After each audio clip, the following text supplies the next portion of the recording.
I'm Liz Faubles, and this is Currents.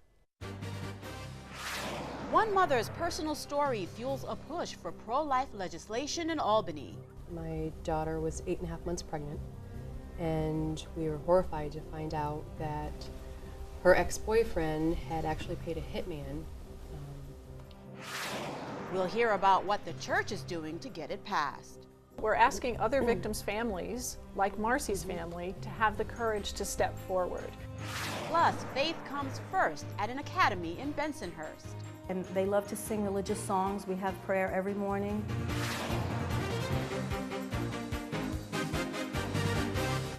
Good evening, and thank you for joining us. Well, amid the battle in Washington over including contraception in healthcare plans, there's another fight here in New York on a piece of pro-life legislation. It's called the Unborn Victims of Violence Act, and it would prohibit the assault or homicide of an unborn child during the commission of a crime against the mother. I recently had a chance to sit down with Marcy Betts. She's a grandmother who is sharing a personal story in hopes of getting the measure passed into law.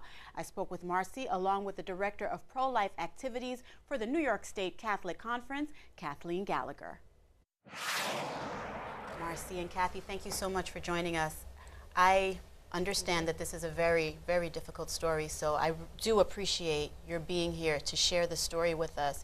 If you can just briefly tell us a little bit of the history. We hear about this in the news so many times, and here I sit with someone who's actually lived it. If you could just tell us briefly your history and what happened with your daughter and your granddaughter. Well, in 2010, my daughter was 8.5 months pregnant, and we were horrified to find out that her ex-boyfriend had actually paid a hitman who ended up being an undercover police officer. Somewhere along the line in the process, the hitman grew a conscience and tipped off the police. So we were lucky enough to have the payoff be to an undercover police officer. Luckily, it never happened. My daughter's fine, and my granddaughter's, fine. But it happened 2 weeks before birth, and she was totally viable. And I think the issue that we have is that the law in New York states that until babies are born, they don't exist, basically. So, he's sitting in jail today for a crime really technically he didn't intend to commit. And we discussed earlier, actually, that you say that there's a certain issue with the punishment, and there are two scenarios that could have played out, and one punishment being served. Why is that important? I think the instance that did happen, in our case, the attack didn't happen, but he sits in jail serving 9 years. Where in the other instance, if the attack did happen and my daughter survived and my granddaughter Sophia was killed, we'd be forever without her, and a loss so great that it changes a person forever, and he'd still be sitting in jail for the same amount of time, not serving even a day longer. And he's in jail now for actually hiring the hitman. Mm-hmm. Was it ever revealed why he took such action? Like what prompted this type of action from him? We're still in shock. We have those same questions. We've been told child support, issues like that, but we know that we never asked, for anything. She hadn't had contact with him in the whole 8 months that she was pregnant, so we're not sure. But the important thing is, on police tapes, they have the perpetrator in his own voice saying he wanted that baby dead. He didn't care if his ex-girlfriend bled out in the process, but the target of his crime was that baby, and yet he can't get any imprisonment time for the crime against the baby because the law says the baby doesn't exist. Right. And rather than stand in the background, you took action, and you've become an advocate for the legislation that we're going to talk about today, which is the Unborn Victims of Violence Act. Absolutely. Can you tell us what role you're playing now in this particular legislation? I'm working with Kathleen and the Catholic Conference to try and get the law passed where perpetrators that kill unborn babies basically would serve time for that offense too. And how exactly are you going about doing that? I imagine you're spending a lot of time in the state's capital, making your voice heard. We're trying to get sponsors, which we've done. We're in the beginning process. Just basically awareness to, you know, society even and people to know that, you know, these kind of cases do happen, you know, and we need to take a stand. Change needs to be made. It's long overdue in this case. And where are your daughter and granddaughter now? Safe and sound, yes, thankfully. Yes, absolutely. They live with me, both of them. Sophia just turned a year old in October, so they're doing really well. She's going to college soon. And is your daughter also taking an active role in possibly seeking this legislation to be passed in New York State? She definitely supports me. It's still, she has a hard time emotionally. You know, it's still kind of a nightmare for her. So, but absolutely, she wishes me luck and she stands behind me. So. Marcy's been very courageous with us, walking through the halls of the New York State Legislature, sharing her story. That's not the easiest thing to do, and as Marcy says, it's still very fresh in their family's life. And thankfully, they did have a happy outcome, and yet they still, I can sense it with Marcy, there's this frustration that the law didn't really hold this person accountable for the crime he intended to commit, the crime he did commit. And just to clarify, how long has he been in prison as of now? And you say 9 years. What are your plans after that? I think we're going to take it one day at a time, actually. He's been in jail a little over a year. He was arrested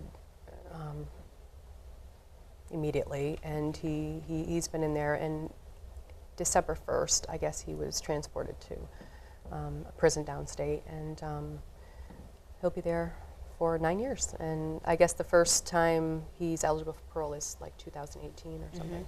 And you'll certainly be present there. And we will be present there too. Absolutely. Okay, and when we return, we're going to talk a little bit more in depth about the Unborn Victims of Violence Act. But thank you guys for being with us, and we have so much more to talk about. Thank you. And we will have more on this story later on in the show, but stay tuned. There's more currents ahead. Opposition from the House floor to the contraception mandate. Plus, Cardinal Designate Dolan opens up about it on national TV. We'll have those stories and the rest of the day's headlines next.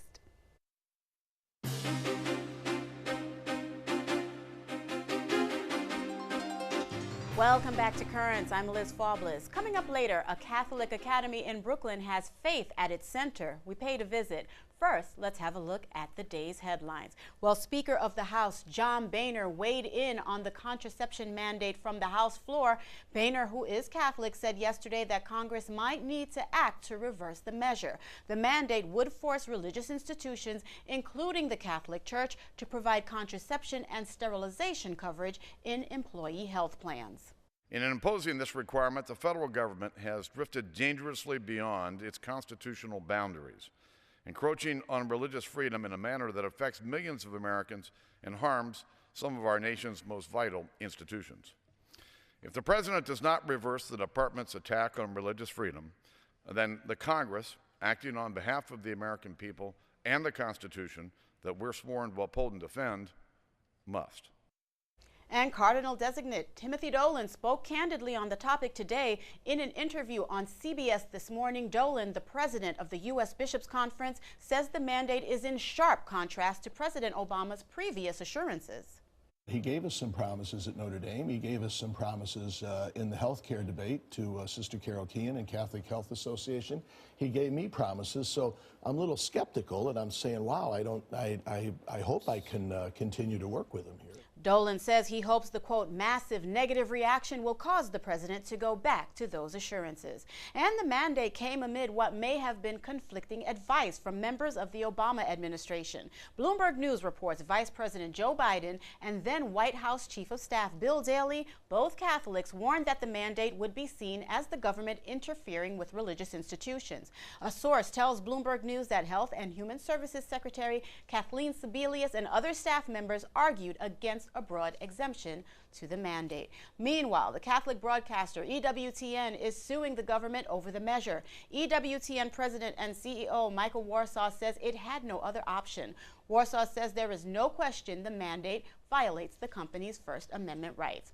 And a new Rasmussen poll shows that 65% of Catholic voters oppose the mandate. The poll also shows only 39% of Americans overall believe Catholic institutions should be required to pay for birth control.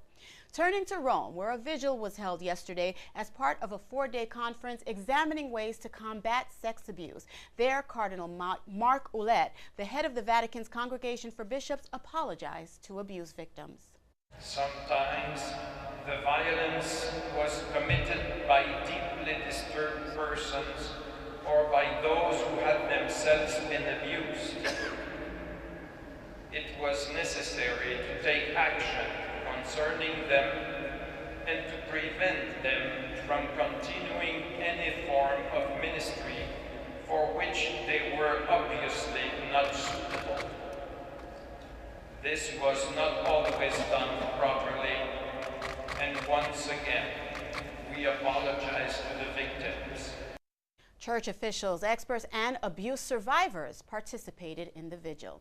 Well, the Vatican says Pope Benedict has no plans to travel to Iran. The news comes after Iran's ambassador to the Vatican said that a visit from the Pope would be welcome. The spokesman for the Holy See says a Middle East trip to Lebanon is under consideration. Back in this country, a 3-member appeals court panel will hear arguments over clergy penitent privilege. The case involves a teenage defendant who told his pastor, a Baptist minister, that he raped a 9-year-old girl. The defendant's lawyer says if the minister's testimony is allowed, no one will want to confess his sins to a pastor. A prosecutor in the case argues the testimony should be allowed, saying the conversation between the defendant and the pastor was not a matter of spiritual guidance, but to determine whether the defendant was actually telling the truth. And closer to home, after more than 50 years, a Catholic high school is closing its doors. Nazareth Regional High School is closing following a sharp decline in enrollment. The school, my alma mater, had more than 600 students in 2006, but just over 300 this year. Certainly hits close to home. Well, stay tuned. There's more currents ahead. Coming up, other states have it, but could a piece of pro-life legislation become law in New York? We'll find out. 36 other states in our nation now consider an unborn child a victim of a crime, not New York.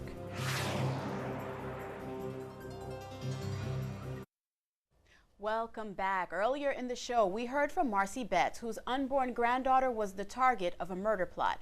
Marcy is sharing her story with the goal of getting legislation passed in New York State that would make it a crime to injure or murder an unborn child during the commission of a crime against the mother. I had a chance to hear more about efforts to get that law passed. Here now is part 2 of my conversation with Marcy and the Director of Pro-Life Activities for the New York State Catholic Conference, Kathleen Gallagher.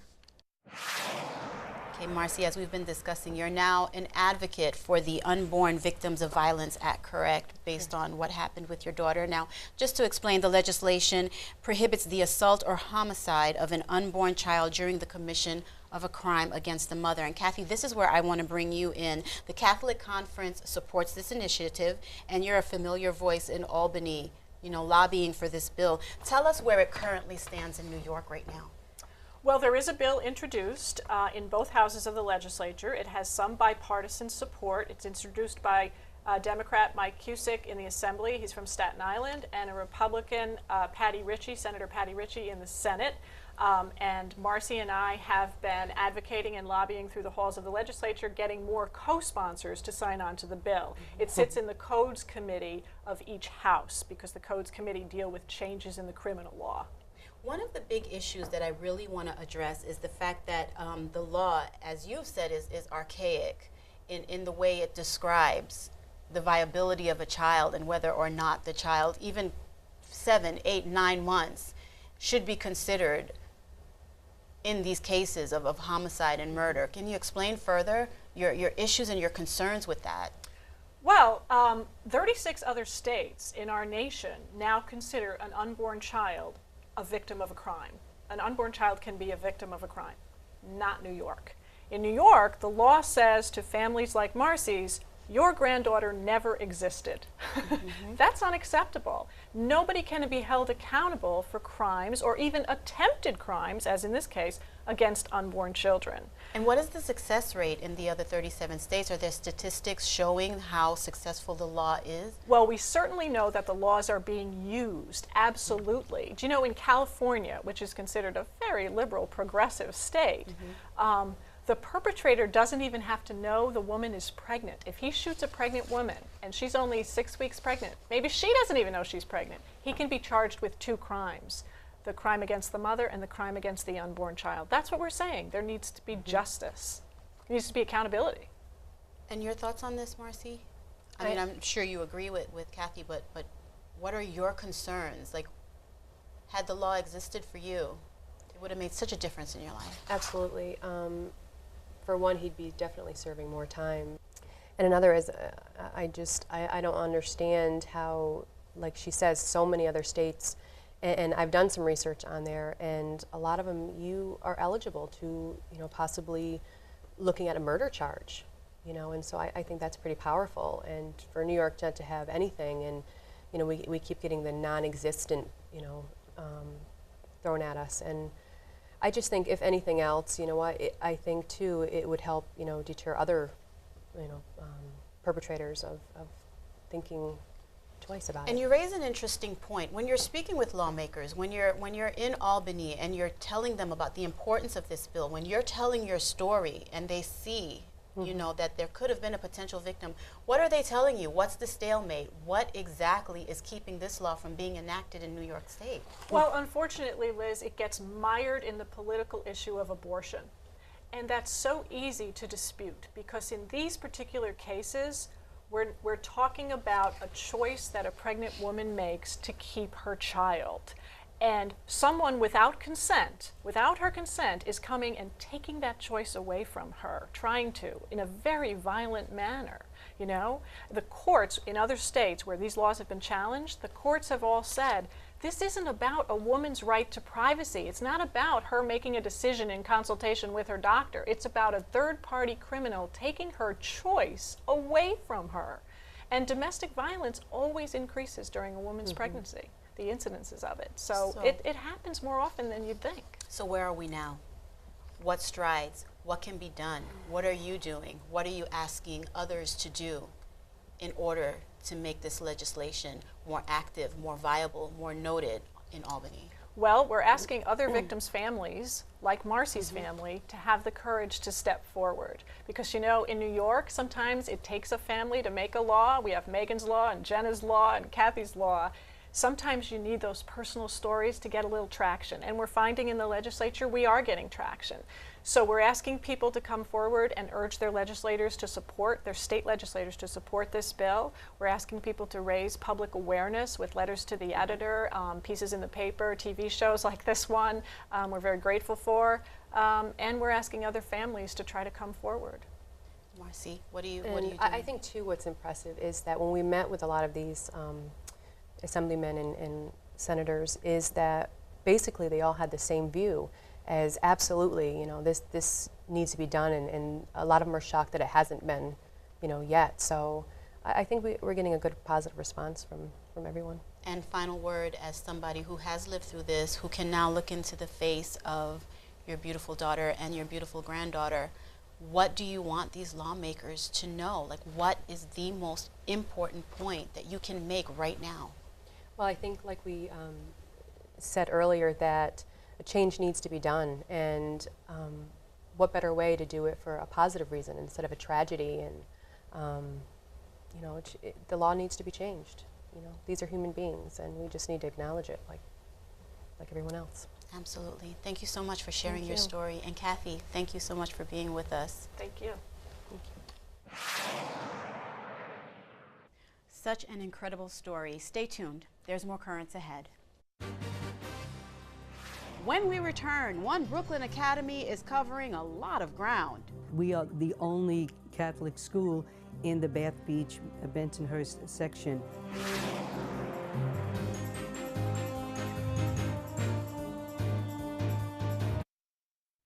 And finally tonight, when it comes to Catholic education in one part of Brooklyn, this school is in a class by itself. St. Mary, Mother of Jesus, St. Francis Cabrini Academy in Bensonhurst is helping build a foundation of faith for elementary school students. The school, now in its 6th year, is growing even stronger. They are our School of the Week. If we lose wealth, we don't lose anything. If we lose our health, we lose something. But if we lose our character, we lose everything. Character is built in children through helping them to grow academically, emotionally, physically, socially, religiously. That's all part of their character. Here we can teach our Catholic faith the morals that we find important and the values and the traditions of our Catholic faith so that we can pass those on to a new generation of children each year. We have Jesus as our example, and we follow his example. We will think, how would Jesus handle this situation? Would Jesus have done this, you know? So we always have Jesus in the forefront, whereas I know with non-Catholic schools, you're not allowed to really discuss things like that. Our academy has been in existence since 2006. We are the only Catholic school in the Bath Beach, Bensonhurst section. Several years ago, I guess it's about maybe 6 or 7 years at this point, we noticed that our registration was declining, as was the registration in many of the local Catholic schools. And so we all were affected by that.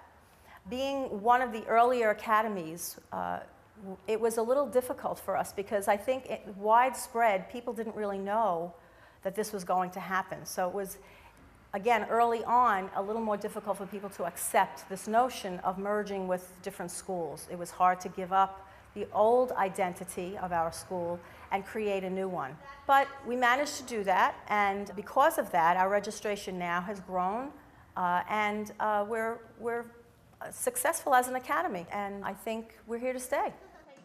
It would be great if more people understood the value of Catholic education in particular. The children are happy here. They come in happy. They're always smiling. You always get a good morning from them. The teachers all know the children all know the teachers. You know, they feel comfortable talking to us. They can be very devout, and they love to sing religious songs. We have prayer every morning.